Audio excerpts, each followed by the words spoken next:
Hello नमस्कार प्रणाम। हम आप सबका छोटा भाई हरिंदर गुप्ता। कैसे हैं आप सब हमारे फ्रेंड लोग? इस समय हम बिहार में हैं, शूटिंग पर आए हुए हैं।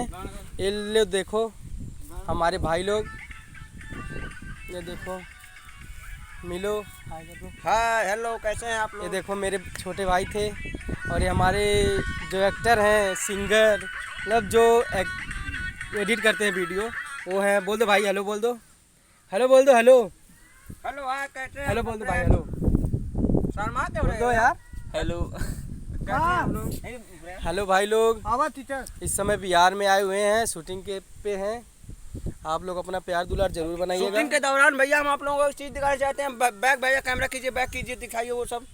बैग चरा रहे हैं सब लोग। देखिए हमारे यहाँ से ऐसे गधे होते हैं। देखिए जो काले काले लोग रहे सब गधे हैं। देखिए वो हाल लोग रहे, देखो वो कौन सा गधा है जो सफेद ठीक कलर है का भाई, पहना है? नमस्कार प्रणाम। आप लोगों का अपना आशीर्वाद प्यार हमेशा बनाए रखें, हम लोगों पर भी। अच्छा, नमस्कार प्रणाम।